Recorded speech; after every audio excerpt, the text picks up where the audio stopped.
अस्सलाम वालेकुम रहमतुल्लाहि व बरकातुहू। आप सबको बहुत बहुत ईद मुबारक हो। उम्मीद करती हूँ आप सब खैरियत से होंगे। जहाँ रहें खुश रहें, आबाद रहें, हंसते मुस्कुराते रहें। आज बना रहे हैं हम कपूरे, जो कि बहुत ही जल्दी और टेस्टी बनने वाले हैं और झटपट से बन जाएंगे। सबसे पहले फ्राई पैन में 4 टेबलस्पून ऑयल या घी ऐड करेंगे और चूल्हे का ऑन कर देंगे। अब हम इसमें कपूरे ऐड करेंगे।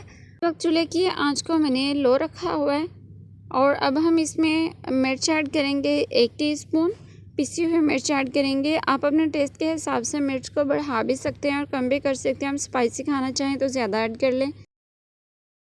1/4 खाने का चम्मच नमक ऐड करेंगे और नमक भी टू टेस्ट कम या ज़्यादा कर सकते हैं। 1/4 टीस्पून हल्दी ऐड करेंगे। अब हम इन सब चीज़ों को अच्छे से मिक्स कर लेंगे और इसमें ज़्यादा मसाले नहीं जाएंगे और मसालों के बगैर भी ये बहुत ही टेस्टफुल बनेंगे और अच्छे बनेंगे, इसलिए आप इस रेसिपी को ज़रूर ट्राई कीजिएगा। अगर आपने अभी तक हमारे चैनल को सब्सक्राइब नहीं किया तो प्लीज़ जल्दी से सब्सक्राइब कर लीजिए। इस वीडियो को लाइक और शेयर कर दीजिए। अब हम इसको कवर कर देंगे मिक्स करने के बाद 10 मिनट के लिए, यानी 10 मिनट के लिए लो फ्लेम पे।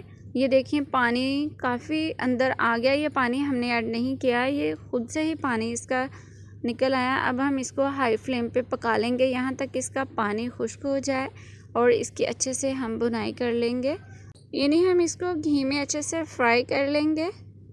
ये देखिए पानी खुश्क हो चुका है। अब हम घी के साथ इसकी अच्छे से भुनाई करेंगे और ये बहुत ही टेस्टफुल रेसिपी बनने वाली है। आप इस रेसिपी को ज़रूर ट्राई कीजिएगा। लीजिए मज़ेदार कपूरे रेडी हैं, इसमें कुछ ज़्यादा टाइम भी नहीं लगा। अब हम इसे जल्दी से सर्व करेंगे। सब्ज़ धनिया के पत्ते लेंगे, उसे बारीक बारीक चॉप कर लेंगे, वो ऐड करेंगे इसके ऊपर, यानी फैला देंगे और उससे गार्निश कर लेंगे। लीजिए मज़ेदार कपूरे रेडी हैं।